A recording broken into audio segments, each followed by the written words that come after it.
you are hearing my voice right now, you are listening to the pilot episode of our brand new Steven Universe podcast, Not So Giant Women. This podcast is an opportunity for you folks to listen as an established fan and a completely unspoiled newbie. We'll tackle the show episode by episode and bring you fresh perspective curated by a, shall we say, overly familiar perspective. So let's introduce ourselves. Hi, I'm Ivy.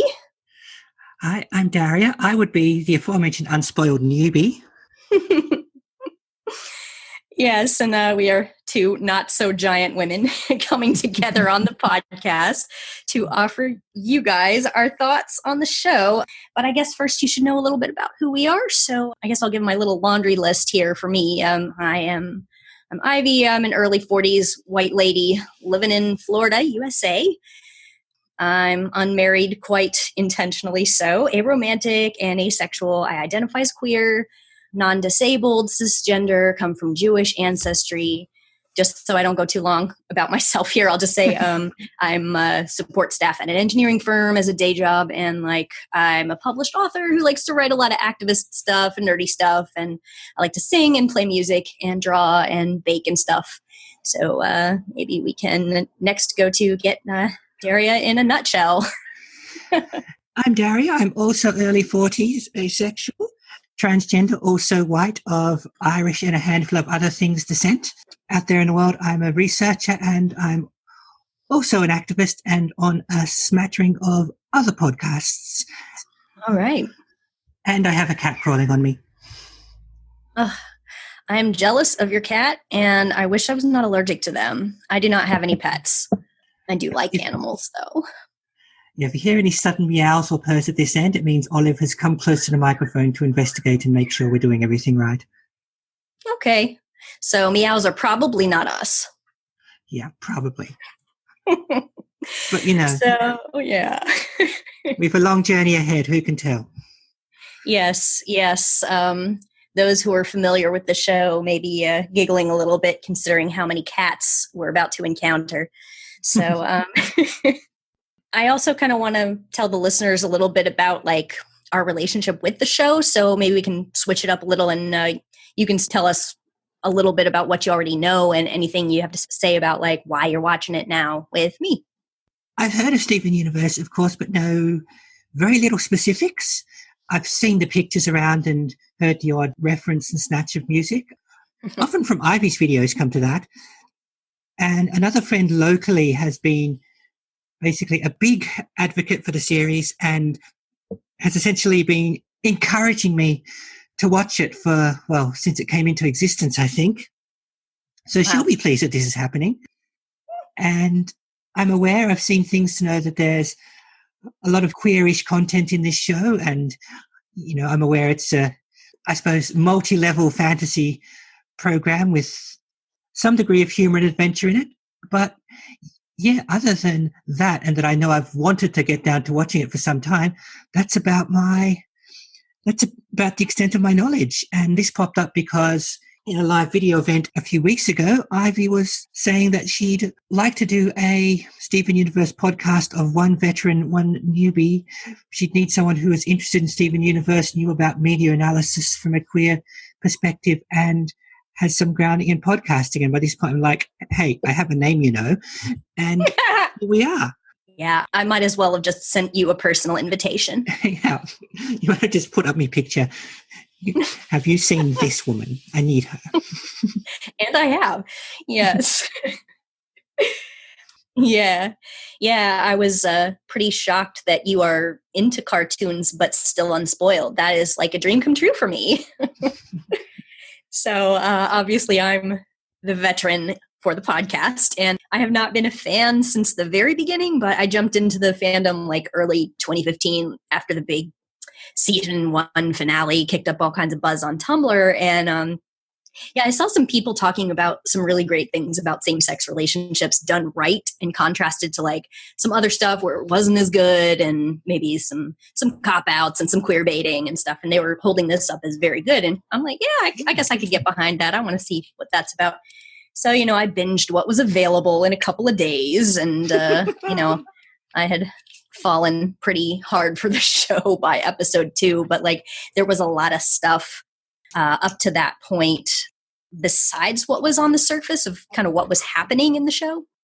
It helps that there were some tie-ins to communities I was already part of, made me see kind of the value of it as a social tool as well. They were talking about things that I would see the first few sentences and then think, I need to scroll past this because I'm going to get spoiled. It was, basically everything I wanted in a show. So I became a gigantic Steven Universe nerd and started collecting the merchandise and replicating the recipes, learning the songs, drawing the fan art, even a little bit of cosplay. Deep. Yeah, I did. I fell in, and it's really been pretty incredible. I don't do stuff like this often. It's once every maybe 20 years or so that I've fallen in love this hard.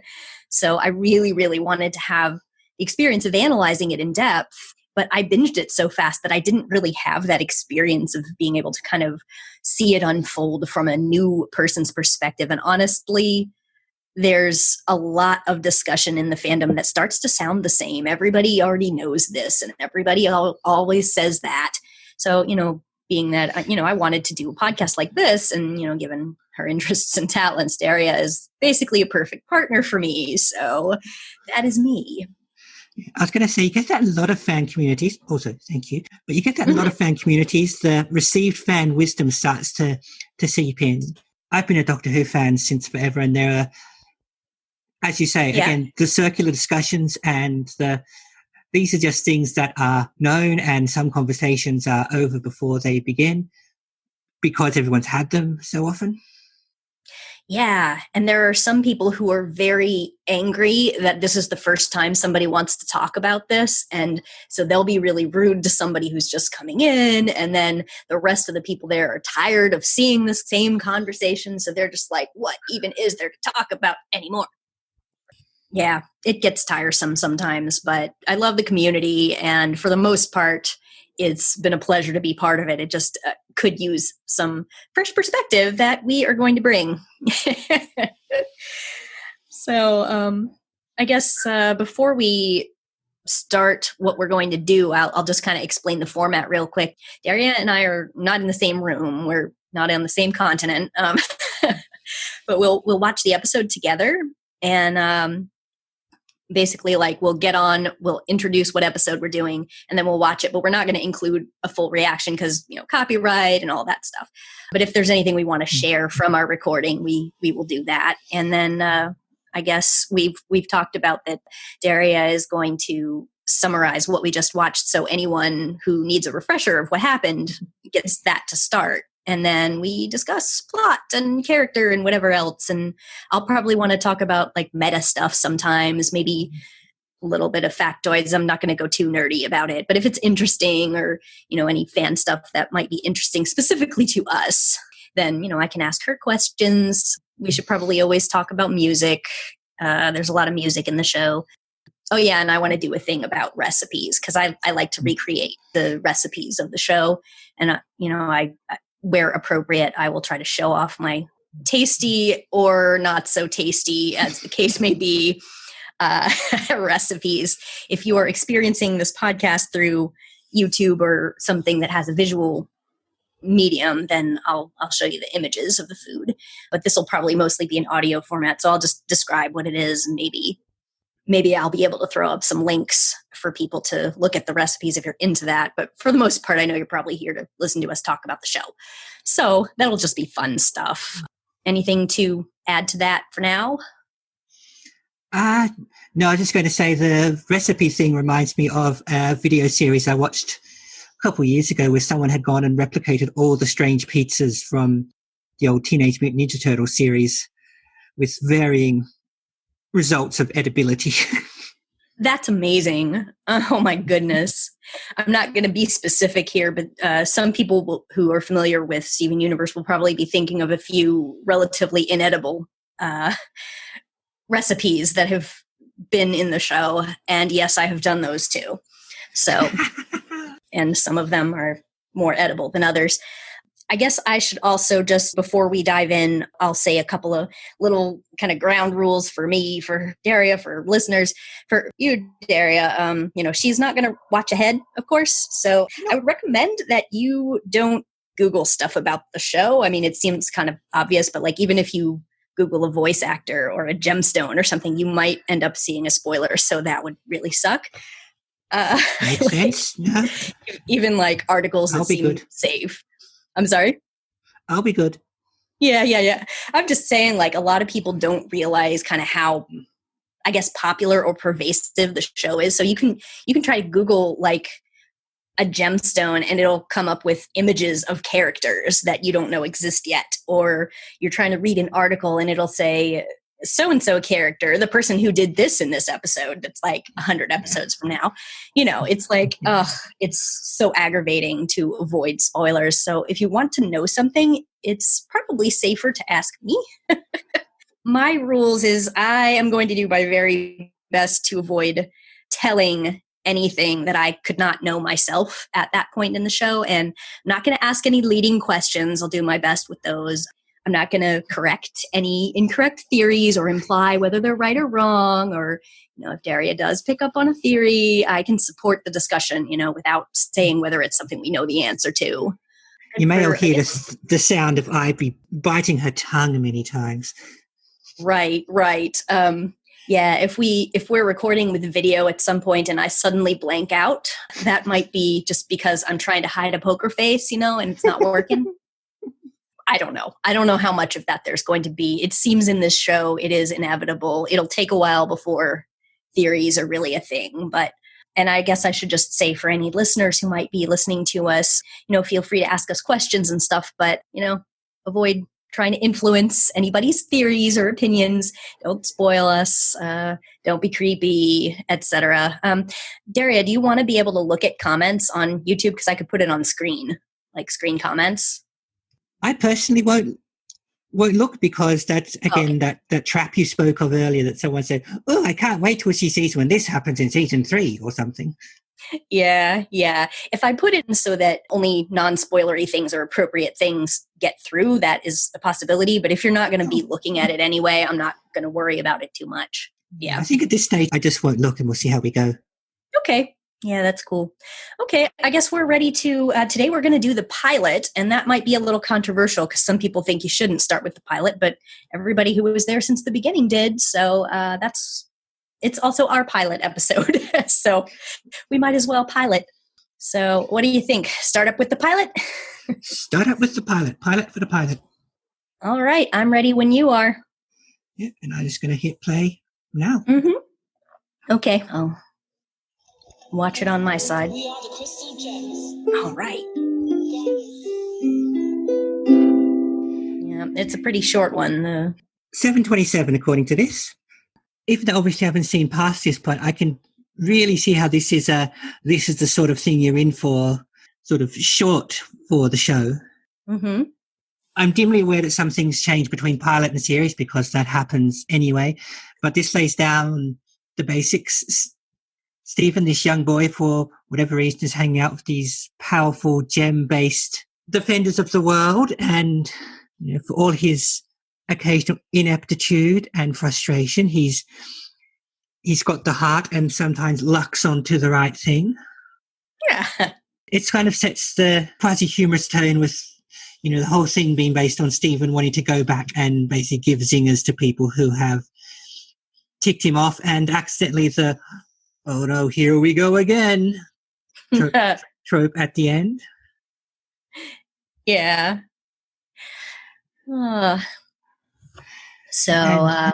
It definitely does the job of making me wanting to watch more, which is its ultimate purpose, really. That someone should see this and say, "Oh, I want to watch more of that." Or if I'm a TV executive, "Oh, I want someone to make more of that so I can watch it." Right, exactly. It's seemed to be enough to get her a show. So, I think probably most of the people listening to this know how the pilot goes, but not everyone has seen it. Do you want to give like the plot beats real quick? Oh, of course, yes. As we open, we see that there are 3, as one of the characters calls them, hot girls, 3 women with gem-based colours and names, amethyst, pearl, and garnet. And they are returning home from some adventure in which they have defeated an evil and saved the world yet again. Stephen is there, stuck back at home. They all have gems embedded in their body, little crystals that we can see. Yeah. Stephen was unable to join them on their adventure, but is very much eager to and wants to see the thing they brought back with them, a little ball with an hourglass-like structure in it. They banter a bit and lightly insult Stephen, where we learn that Garnet at least tries to calm the other two from making fun of him. Garnet appears to be, at least at this point, the grown-up of the group. Yeah. Pearl is a bit of a stick in the mud, and Amethyst a bit more childish. Yeah. Either way, they send Stephen to have some use today by buying some donuts, and their house, their outpost, whatever, is right next to a donut shop, which I'd find very dangerous if I were them. Oh, agree.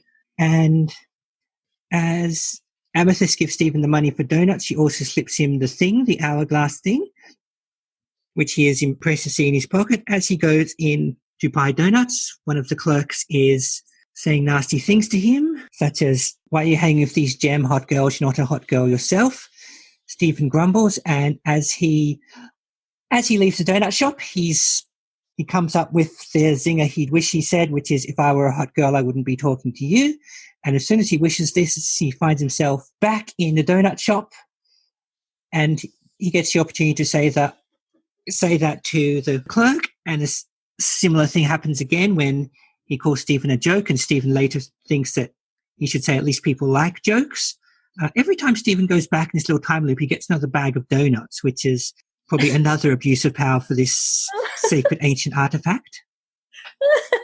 He gets back to the gem women, and they are a bit surprised / appalled that Stephen has activated the hourglass, because that means that he's the only one who can use it from now on. They've been safeguarding it for 1,000 years, and now it's just stuck in Stephen can go back and give zingers mode. Some kind of eldritch abomination appears from the ether, and the gems tell Stephen that it's spotted them by the tears that Stephen's made in the space-time continuum by going back and forth and insulting people. And it's then time for battle, as the gems show that they can, from their little crystals, produce weapons.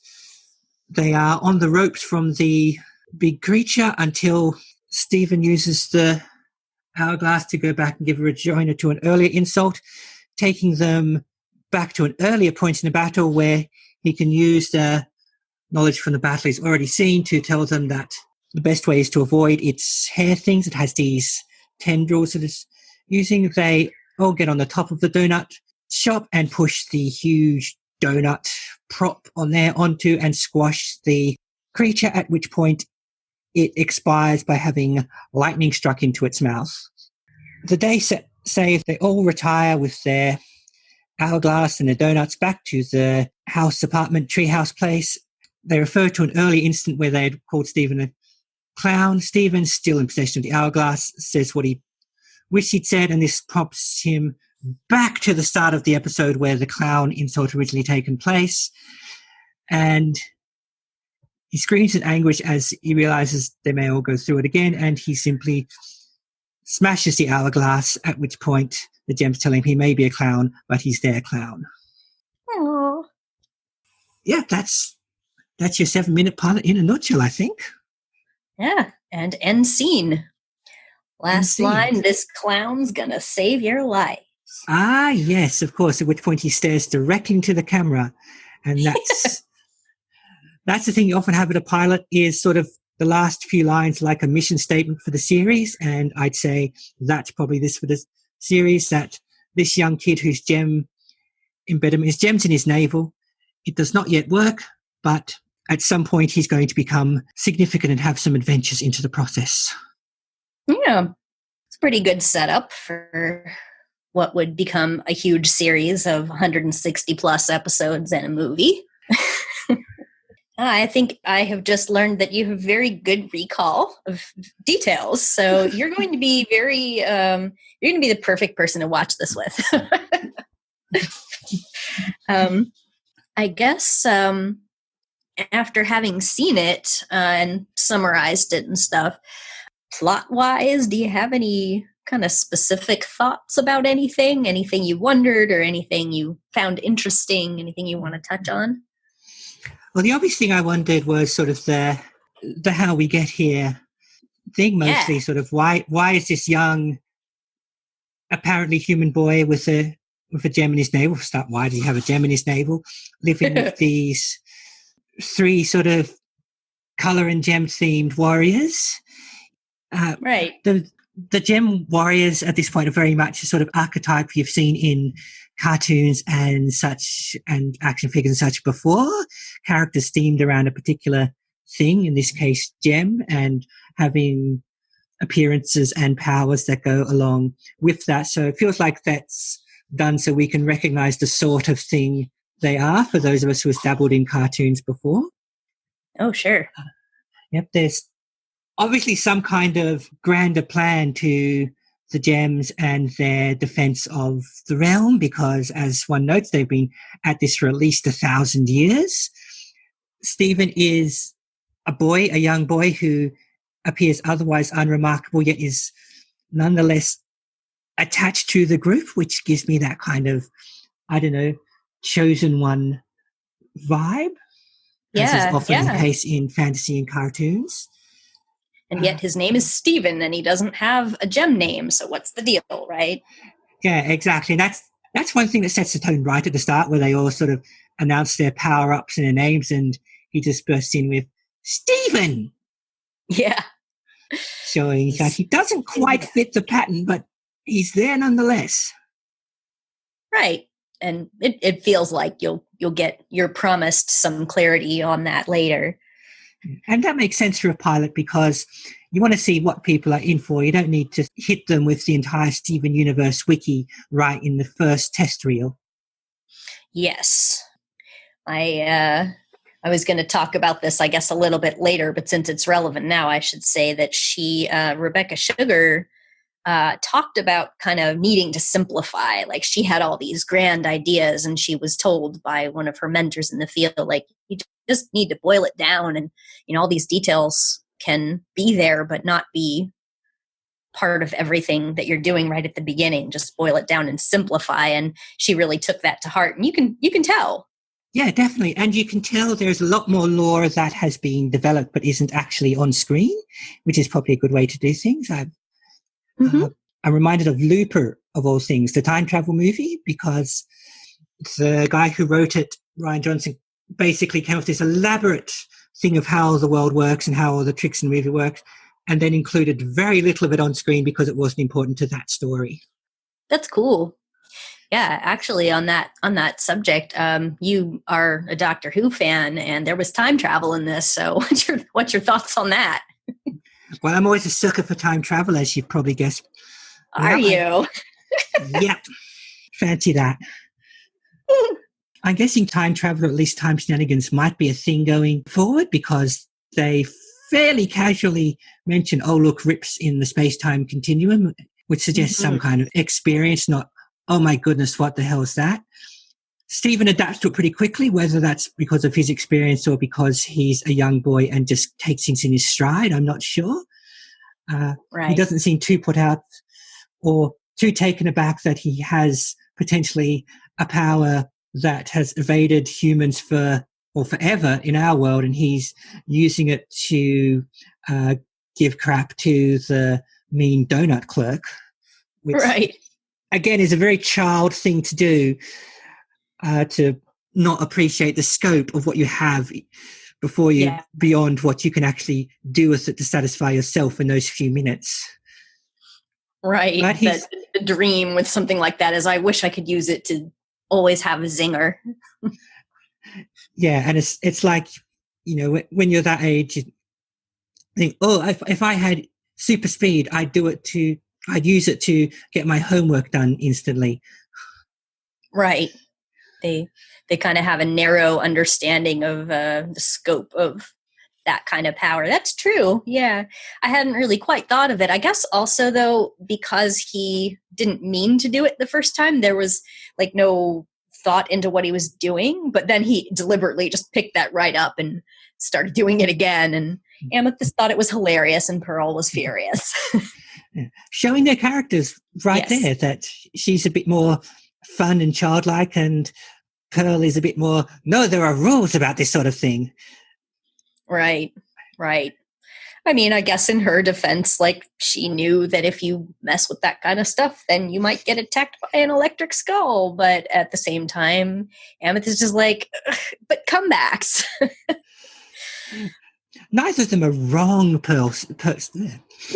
neither of them are wrong per se. It's just though Pearl might be being a bit more responsible with it, and Garnet sort of filters it into the important things at the end. Mm-hmm. It's a bit like that. It's a bit like that Jungian triad: the ego, id, and superego. You're saying that stuff in the pilot. Oh my goodness.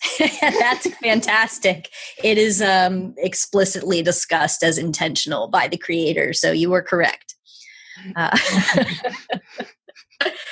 There's a lot of symbolism and writing techniques that she did study and incorporate into her characters. And it's not subtle. So it's, there's a lot of stuff they throw at us with these characters. But I think that when you pick up on that stuff right away and you start to see, not only does that help us grab onto who they are immediately, but then they also will be able to build on that to make a fully fleshed out character. So that's pretty cool. Yeah, I think that's often a good way to go in, especially when you're dealing with short snatches of fiction like this, is you build a character, you start a character rather on 1 or 2 points that gives you places to go. Because we have in this part a fairly superficial yet solid grasp on what the three gems, and Stephen's personalities are. We don't know them very deeply, but we can at least take a shot at how they'd react broadly to various things. Oh, sure. Yeah. And like, just given this, if someone were, as a writing exercise, write like a situation, you'd probably be able to come up with a fairly accurate assessment of how each person would respond to it, how they would feel about it, all that stuff. Yeah. And even the people who don't think in, Jungian theory, you still get the idea of, she's the fun one, she's the boring one, she's like the mom. Yeah. Yeah. And it is also interesting that they do have a very sort of mature, down-to-earth parental character in Garnet, but then they also have somebody like Pearl who handles her authority in a completely different way. So I don't know if the term exists. I don't know if the term is so bandied about in America, but in English discourse, you'd think of Pearl as like a snobby prefect at an old public school.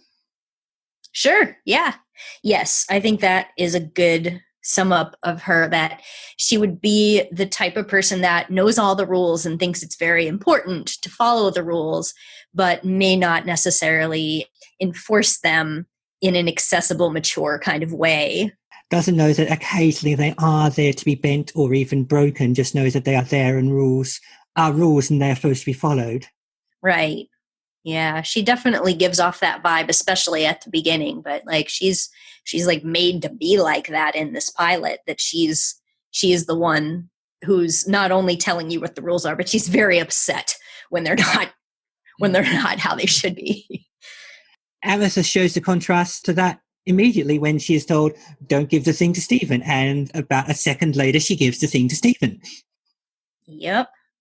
I saw some interesting stuff where some people misinterpreted what she was doing, because she put the money in his hand and kind of covered his hand, or covered the hourglass with her hand, and then looked at him real meaningfully. And a couple of people thought she was like, maybe they'd be closer in age and she was flirting with him or something, which I didn't see that at all. But again, I'm ace as hell. So I'm not seeing flirting most of the time, even if it's there. But I saw a meaningful look, but I didn't see flirting.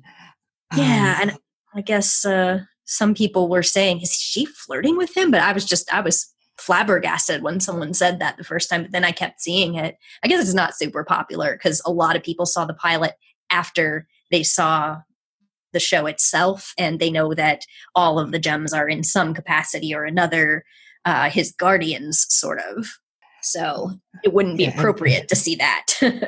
And even without having seen the series first, I know that sometimes if you go back to a rough pilot, then a lot of what you're seeing is how this is different to the version I know, rather than interpreting it on its own level. Yeah. This is a non-canon pilot. Obviously, if you've seen pictures of them, the character design is very different. But beyond that, there are some things that we learn in this pilot that they kind of strike later. You know, some of the important stuff that you've picked up is still going to be true later, but it's a non-canon pilot that they were still kind of screwing around with stuff. So they were still figuring out a lot of stuff at that point. It often is the point of such pilots, is to show the suits what you can do, and you or others in the production process will say, that's great, but, change this character to, a cat instead of a dog or something like that. Right. And so I imagine there were some creative and or executive input. Like, even at this point, I could recognize both the difference and the similarity in the character designs. And I can imagine the process that led to that. I definitely recognize that how they do mouths and screaming mouths in particular are going to be with us for some time. I've certainly seen enough of that in what little of the pictures around I've seen. I see. Yeah. And a lot of the stuff they do keep, so. Well, yeah, I mean, it is ultimately the same show, of course. Mm-hmm. They had the voice actors already, and all the voice actors are the same, although the person who plays Steven was a little younger, so he sounds a little younger. So is he an actual young boy? He was when he was hired. He was a teenager, a youngish teenager at the time that he booked the role. He is now, I believe, like 22 years old. Okay, and there's probably a voice break or two between one and the other. Yes, and, I'm not going to get too spoilery about it, but he has talked about the struggles that he's had trying to maintain a voice that will sound naturally like the character, but the character will less time, I guess, goes by for Steven than it does for him as an actor over the series. So yeah, he kind of had to keep it younger than his natural voice as he became a man, and Steven did not. I know it can be difficult to replicate your younger self for voice actors, so I guess it's just a thing that happens, what they call a production factor. Yeah. He had a real good coach and stuff, and I think he was pretty successful with it. His audition for this included him having to sing that song.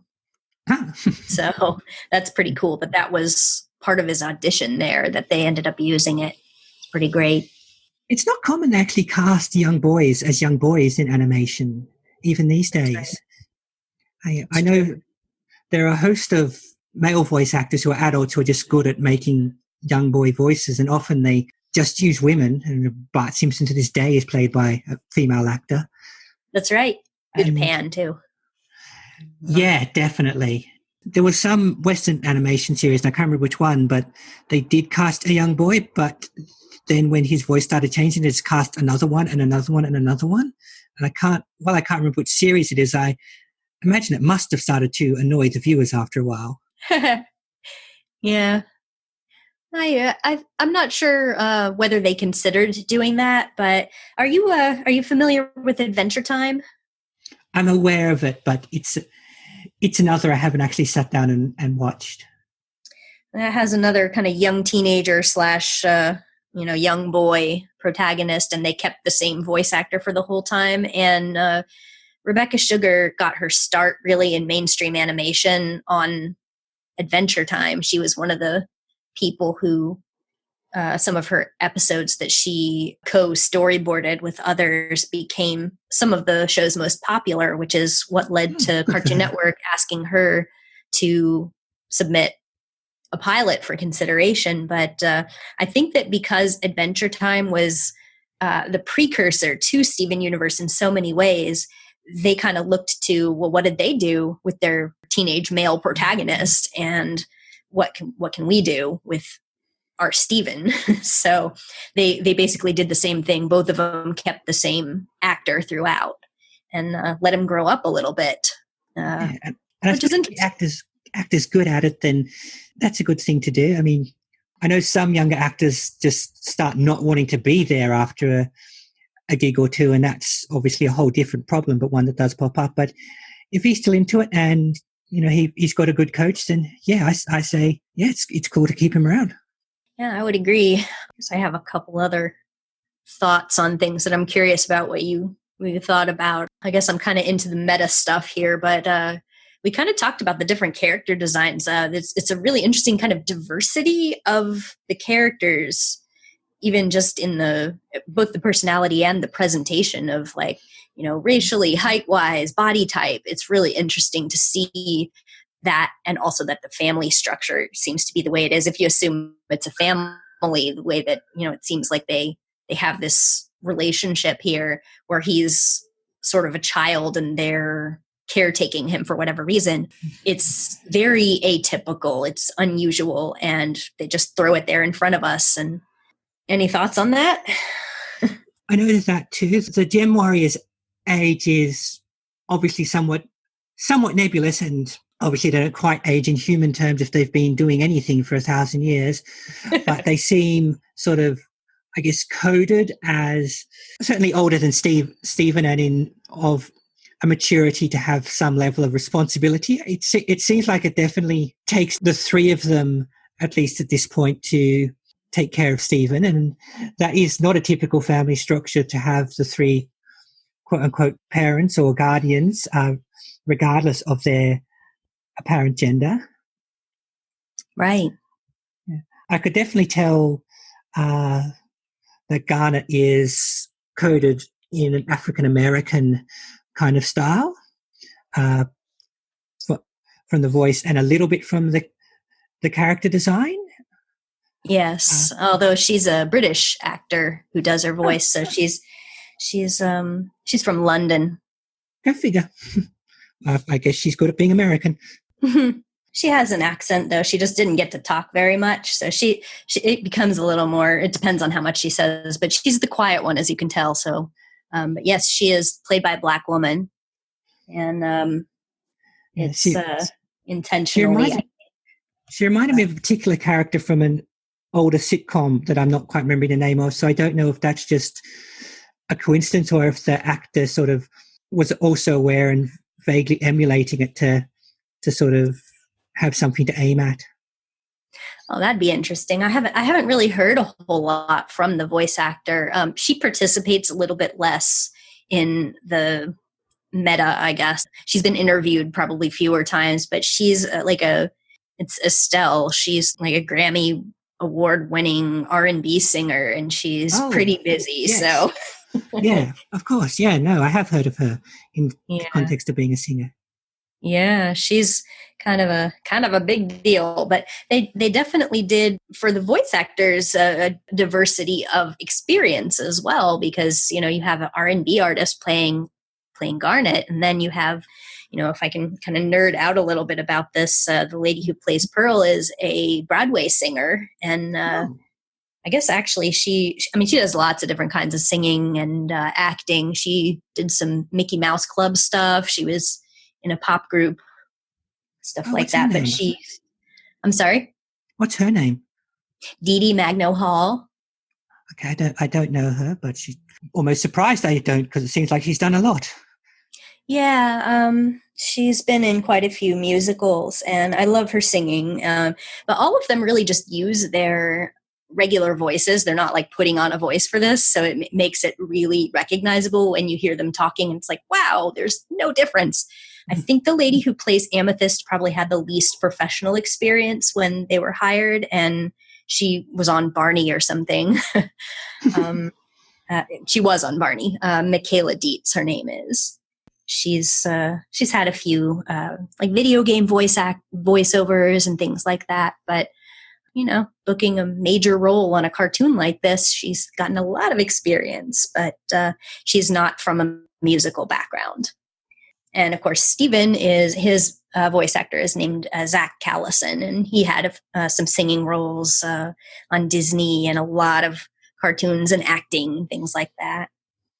So they've all had a lot of coming from very different walks of life. I think it just was about who seemed right for the part, I think, when they were casting.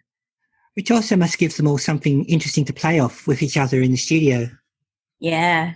I don't want to talk about it too much just because there's it would make me want to say spoilery things, but they have said that even their relationship behind the scenes ends up to be mirroring the way the characters have their relationship in the show in a lot of ways. And that's fun. Oh.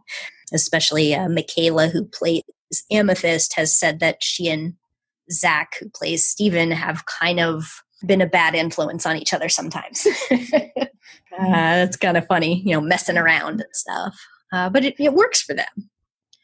I guess family structure wise, like I was mentioning before, I think it's really interesting that they have a little boy and his parental figures, like he's looking up to, lady types, that they're different kinds of apparent ladies, but he's wants to be like them. And it's such a good message for boys who often are kind of taught that they shouldn't like girly things, or girls are gross or weak or whatever, but to him they're superheroes.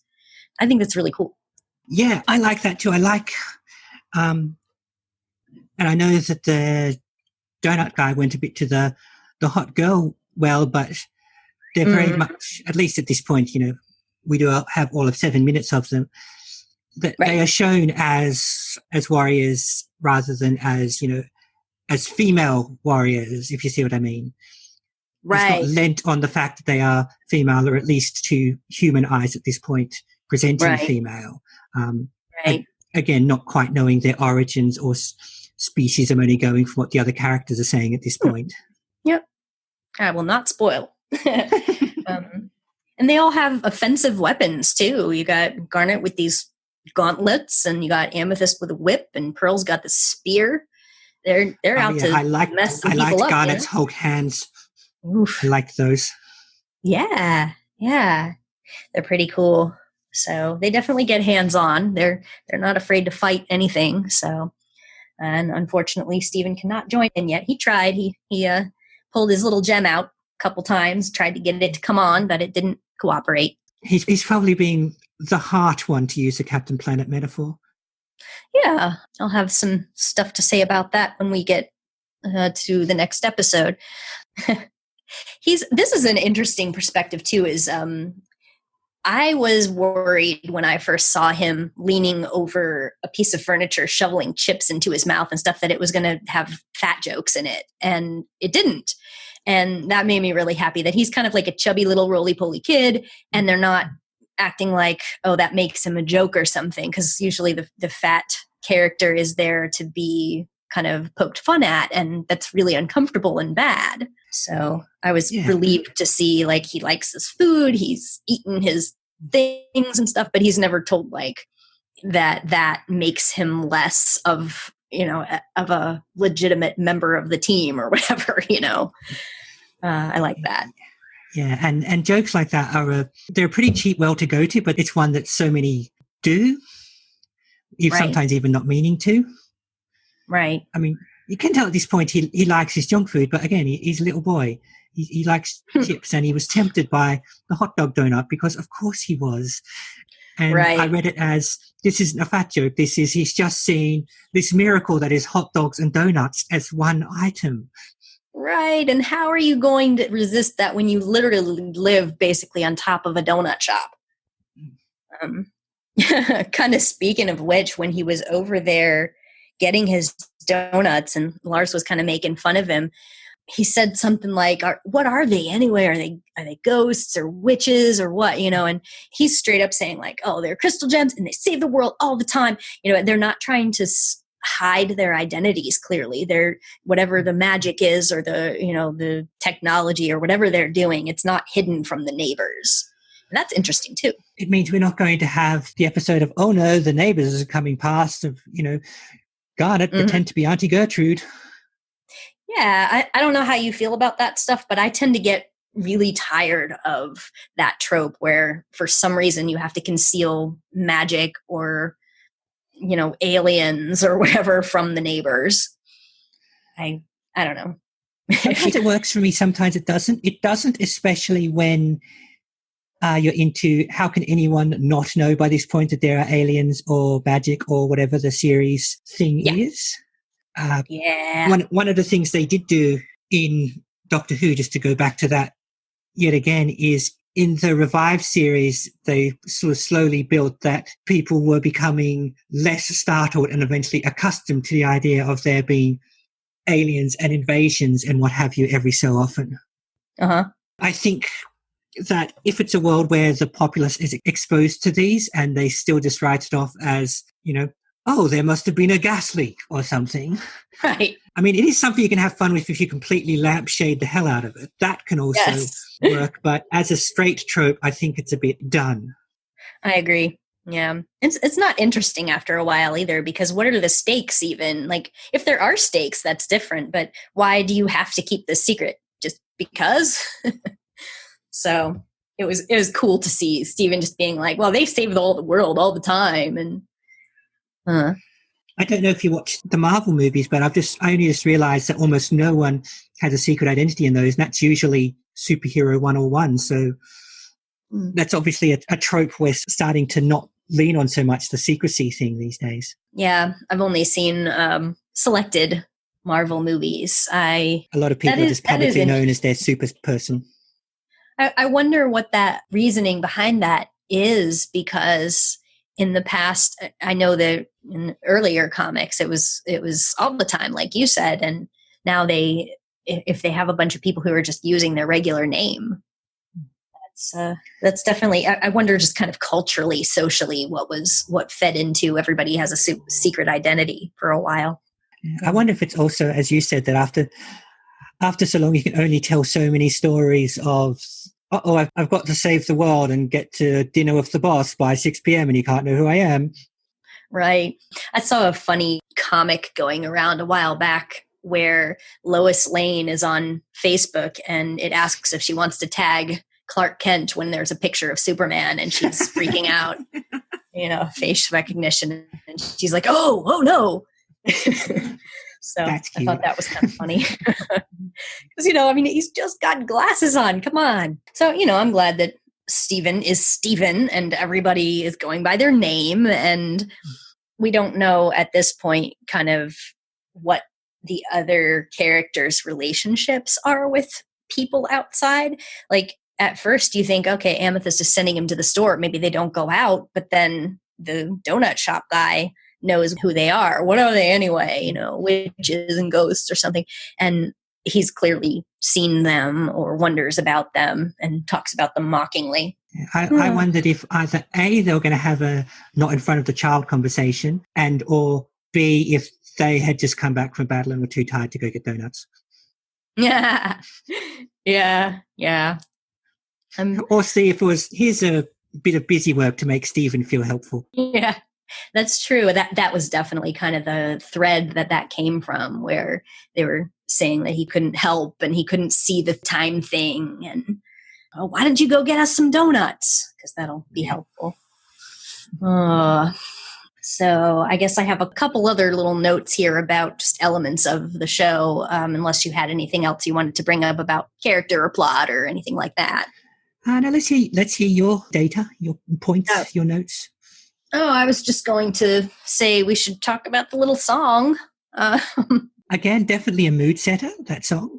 Shows she's going to be music, and also is another, this is what goes on in this show. And yeah, it's a fun little ditty because bits of it are still bouncing in my head even now. So, which I think will happen a lot if they're in the habit of breaking into song like that bits of it will just stick in my head and pop out later. Oh, yeah. Yeah. My younger sister doesn't watch the show, but one time I had one of the songs playing and she was singing it in the kitchen later. She's like, I don't even know what this is. Some of them are definitely very catchy. I heard on an interview that Rebecca Sugar wrote the song during her commute, like in the car while she was working on another cartoon. She had been asked by Gendy Tartakovsky. I don't know. Do you know him? He made Samurai Jack. Oh, yes, of course, yes. So he invited her to work on the show. He was working on Hotel Transylvania, and she was like, "Oh, I'm on a break between leaving, this thing and going to that thing." But she had an opportunity to work on this cartoon for like a month, and she's like, "Of course I'm going to do that because I get to work with this guy that I admire." And he agreed to be her animation director for this pilot. She just asked him if he knew anyone who would be willing to do it, and he's like, "Me." So he worked on this too. And while she was doing that, she wrote the song in her car.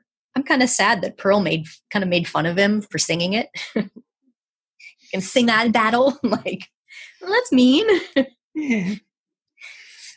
After he went to all the trouble of rhyming your name with something, Pearl. Yeah. Agreed. Yeah. It's a cute little song. Yeah. I was thinking of the character names to go, oh, there's only going to be so many things that rhyme with garnet and amethyst. Yeah. Yeah. And then some people didn't pick up on it, I guess, but the believe in and Steven rhyming is cute too. That I did notice. That yeah. definitely jumped out at me. I guess partly because he shouts it at the end, and Steven! So they don't process it as part of the song, but it's definitely part of the song. Well, it also shows this is something Steven is reasonably good at too. Mm-hmm. He's not comically bad at everything. Obviously, he's not a great warrior at this point, but he can play the ukulele. He can sing. He can make songs, even if Pearl doesn't necessarily appreciate it. They didn't make him go to the, Steven's playing, everyone get out the earmuffs thing. Right. They were into it. They were clapping. Actually, that was something I did love. Garnet sort of looking completely deadpan and just sort of clapping. Yeah. Quickly, which might partly be the animation, but just looked amazing. Yeah, I felt like, especially the way she was drawn here, she was almost robotic. She looked like mechanical almost, which is cool. Yeah. Just from the way the other characters were more fluid in the way they moved. So I got the feeling that was like a character trait, that she was very composed and didn't have a lot of extraneous movements. Yeah, with Amethyst all the way up the other end of the spectrum, she was very much fluid movement in rounded lines. Yep. Flicking her hair around and everything. Yeah, and little character bits all over the place. Yep. Yeah. So it was cute to see Garnet's hands just come up and she starts clapping. That was adorable. Yeah, I love that. Even Amethyst's half-exposed crystal just seemed to lend to the character too. Yeah. Everyone else had them either completely hidden or completely exposed, but hers was just peeking up and down in her collar, neckline, whatever, which sort of showed the I'm casual about such things. Yeah. Vibe. Yep, she's got some rips in her clothes and everything. It's completely clear what kind of person she is. Yeah, and I think that even though that's sort of a stereotype, sometimes it's like, oh, if somebody dresses a certain way, then their character will be like that too. You're also depending on shorthand to get a lot across in animation and in a short pilot. So I thought it was great. I thought it was a good choice. Yeah, the shorthands are stereotypes, but they're useful in animation, especially. Right. And especially if you get a chance through something like this to spend more time with these characters, you'll find out that they aren't one-dimensional. It's just anybody that you meet, you're putting them in boxes and you're trying to figure out what categories they go in. So, in real life, that stuff exists too. A friend of mine who's a doctor used to get annoyed because every time she saw a doctor on TV or movies or whatever, they were fully lab coat and stethoscope 24/7. And she often wasn't dressed like that. And often, you visit your GP, they're not wearing their lab coat. And if they have a stethoscope, it's sitting on their desk or whatever. And I explained to her that it was true that doctors didn't wear lab coats and what have you all the time in real life, but doctors wear them at all. Bus drivers don't wear stethoscopes and lab coats. Chefs don't wear stethoscopes and lab coats. So when you see someone dressed like that, even if it's not accurate across the board, you know instantly that this person is a doctor. That And is true. that's the kind of shorthand animation likes to go for. I saw a commentary once which said that TVs in animation, like actual TV sets in the story, had antennas on them long after most people had those, because that way you could easily see what that rectangle was supposed to be. Yeah. Yeah. I think there are a lot of pieces of technology that are similar to that. Sometimes like phones still look really old, so people know that they're a phone. Even on stuff like the software we're using right now, there are phone things which are a little silhouette of a receiver that are probably a receiver none of us actually use every day, but we can tell it's supposed to mean a phone. That's right. Yeah. I saw some younger people talking about how they didn't actually know what that save icon was, because it's shaped like a floppy disk and they don't use them. So I saw someone reacting, like a parent was talking about how their kid thought someone had 3D printed a picture of the save icon. My system at work, when you've got a voicemail, it lights up with a little picture of a cassette tape. Oh, yeah, that's true. Mine kind of does that on my cell phone. There's like an icon that pops up and it looks like a tape. And now people are going to think that's a voicemail sign. So I do kind of like how these things stick around, even if they're not actually literally representing what they're supposed to be anymore. Yeah, yeah. So, yeah, and I think with the doctor thing also, you'll see it in animation, you'll see it in regular television and stuff, but like you said, it'll convey a specific message without you having to spend time on it. And even if you call the character Dr. So-and-so, you don't know what they're a doctor of. So sometimes it'll save you time, even if it's not entirely accurate. So that's true. Yeah, so stereotypes and archetypes and stuff, I think is more accurate in this case, is, I think, very helpful in getting to, not just even getting to know them so much as to feel like you have some kind of context. Because like you said, you just kind of get thrown in and you don't know what their mission objective is. How did they get to this point? You don't know anything and you're pretty in the dark. So something to feel like like how they feel about each other and who these people are at their core is very helpful. And I think heroes who are themed on colors and things is something that also still pops up to this day. So I think that also helps the audience who have a bit of experience know the sort of thing they're in for too. Mm-hmm. I've heard a lot of people first getting into the show that I guess garnet is a less common stone than pearls and amethysts or something. I've known it for a long time because it's my birthstone. Same. But, it surprised me that some people didn't know that was a gemstone, but I think people have fewer associations with a garnet than they do an amethyst or a pearl. So I don't know, but I'm just like, yep, they're all gemstones. They're all the color of their gemstones. So that makes sense. Yeah. I guess early on, a consideration also be which of these actually work as names for people. Yeah.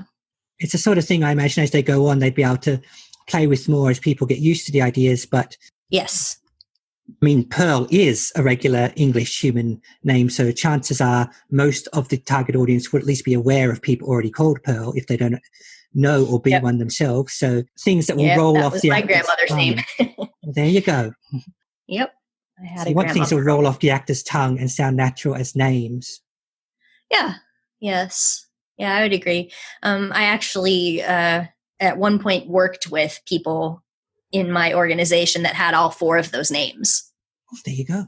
Yeah, and Garnet was the most unusual one. You don't see that a lot, but somebody out in our corporate office had that name, and I saw it pop up when she got hired, and I'm like, now we've got them all. So it would be funny if it turned out somewhere Stephen or Stephenite or something was a really obscure gem. But actually that name, if you didn't know this background, it's Rebecca Sugar's younger brother is named Stephen. Oh. And she kind of based the character around him, and the gems as character, like sort of representations of how she relates to him at different times. She's kind of been all of them. So That's kind of where Steven himself came from. And he's a background artist on the show. So they're both artists. That's kind of cute. Yeah. I So I think. guess he's okay with that if he's willing to work on the show. Yeah. She talked to him about ahead of time. They discussed it as they were developing it. And she said, are you sure that you don't mind me putting you in the show, like making Steven Universe around you? You know, and she kind of said that Pearl is the nagging big sister kind of thing that she would get with him sometimes, and Amethyst was the more chummy one, while Garnet was kind of a little more aspirational, like, this is how I'd like to see myself toward him, which is interesting. I won't talk too much about my personal impressions of which ones I like, because I don't want to be too influential on anything that you develop about them. But I'll talk about it more as we go on, and when we've seen more of them. Yeah. Let me see if there are any other factoids on my list. This pilot aired May 21st, 2013. So that's a while back. Was it first shown when the series was already running? No. They put it on like YouTube or something, or maybe the Cartoon Network Facebook or something. They released it digitally for people to see. I think that it wasn't exactly aired in its current form. I think that an abbreviated version of it or something, it's not really important, but I think it has been on TV, and it was definitely been included as an extra on a DVD. What else? It's definitely out there in the Steven Universe fans world, zeitgeist. Yeah. Early on, who are animation nerds, and they're waiting for, wow, what's Rebecca Sugar going to do? Because she was appreciated. They weren't happy when there were changes in the final show. So it's funny how you get attached, you know? Fans can be very change resistant. They sure can. I guess a couple little extra things I could throw in about, you know, the Adventure Time past that she had with the previous show. She kind of imported the color scheme of one of the characters, like Lumpy Space Princess, her name was. They used the kind of purple color palette for Lumpy Space Princess for Amethyst, which is cute. But she said that she actually based the character more on like a real life friend of hers named Valerie. So an old friend of hers named Valerie is inspiration for Amethyst on some level. I think that's neat. And her donut shop people were old college comic book characters that she never published. You know, they were old characters of hers. I think that's neat. It seemed pretty put together for characters that were basically just there to sell donuts. I agree. Like, there was an obvious sort of relationship there. I have wondered about whether they interacted the same way in her original ideas of Lars the donut guy, if he was that much of a jerk. Probably. And if she was letting out some fantasy of hers about the time she wished she'd snapped back at a donut guy, 20 years ago. And this is her finally realizing that fantasy. Yeah. I guess the last thing I have to discuss in any detail here is I would like to feature a fun food item where appropriate. I may skip this in some subsequent episodes if there's no food to talk about, but you mentioned it earlier, the dog nut. I have made it. Oh. And if there is an opportunity to include a visual on whatever medium people are listening to this on, I will show some pictures of it. But I just figured the donuts are probably just generic donuts. There's not any special preparation for these donuts that they buy at the store. So I just bought some store donuts. They look pretty straightforward iced donuts. Yeah. I made my own ingredients for it. Like, I made my own frostings. I put together some butter and powdered sugar sifted together and vanilla extract, a little bit of almond milk in there, and stir it up. And I made different colors of it and some chocolate ones. You can just melt milk chocolate chips and add a little bit of vanilla to it and dip donuts in that stuff and add sprinkles and stuff. So I did that. And the trick for me was letting them set so that they wouldn't start running. I made them just like the show. And I used a veggie dog. I happen to be a vegetarian, but you can use a real dog. And, microwaved my dog and stuck them together. I connected them with a hot dog and put a icing mustard on the top. And then you really have the problem of eating it, don't you? It does seem a bit unwieldy. Yes. So I don't know. What do you think about eating one of those? I'd probably try it for veggie dog also. I think I would attempt it. See how the mixture of sweet, savoury and possibly spicy works out. How did you go eating it? With difficulty. I bit off the end of it, the hot dog sticking out. And to be honest, I couldn't finish it in one sitting, but that is 3 donuts. Yeah, 3 donuts and a sausage. Yeah. Yeah, it's a lot of sugar and it's just a lot of food, but it was really fun to make. And actually, I did 2 trials on this because the first one was terrible because I did not wait for it to set. And it got really runny and it looked like one of those fail pictures from Pinterest. You know what I mean? Like when people use an inspiration from a recipe. Oh. Yeah, if you've ever seen the pictures on like Pinterest or Nailed It or something, they'll have a really nice one and then they'll have somebody who tried it and it's just an unholy mess. I felt like that's what my first attempt looked like. And I still posted it.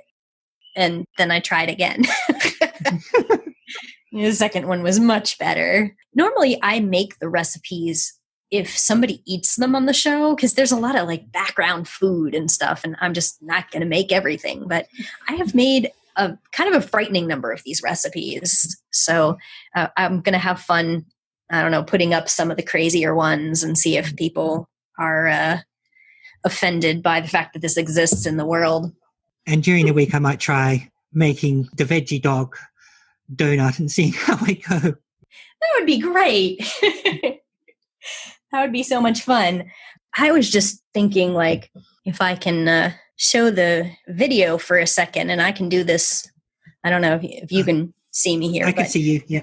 Yeah, I'm wearing You're wearing Steven's shirt. Steven Universe shirt, but I was thinking I don't have enough T-shirts that are enough to do a new one every episode. But I was thinking, like, this just occurred to me, but there's not much merchandise around there wasn't much merchandise around for the show for like a long time.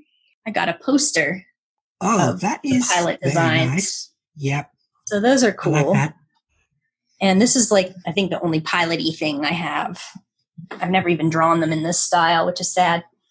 Maybe that can be a fun little mini feature that I can show some kind of related merchandise that I have, because I have so much weird stuff around here. Yeah. It might be cool. There's something fun to show off. Because, hey, I mean, our listeners can't exactly come to my museum. So I just want to show it off. So that is, I guess, the conclusion of everything that I have. Did you want to ask anything about anything or add anything before we wrap up? No, I think we covered it in the course of conversation so far. Yeah, there certainly was plenty of it. And I'm very excited at the possibility of, discussing the rest of the show with someone so media savvy, It's been quite a pleasure to explore that with you in this depth. I feel like since first impressions tend to take up a lot of time, we may not need to go quite that in depth the next time, but we'll see. We talked a lot for a 7-minute cartoon. Yeah. And it seems like, at least at the beginning, there's a tendency to keep it pretty short, but people find that this show does inspire them to talk for a long time, because not just digressions, though. It's includes some relevant stuff about other media. So that's going to be fun. All right. So I guess this is us wrapping up our first pilot episode of Not So Giant Women. Yeah, we hope you out there liked it. We hope you'll like it enough to tune into later episodes too. Yeah, as soon as we make more of them. And of course, I'm excited to have the opportunity to watch all this junk again. And I'm excited to watch it all for the first time. Yay! I'm excited in general. And until next time, dear, I can't think of a word for our fans yet, but I will, dear listener. Yes, dear listeners, thank you for tuning in, and we'll see you next time. Bye.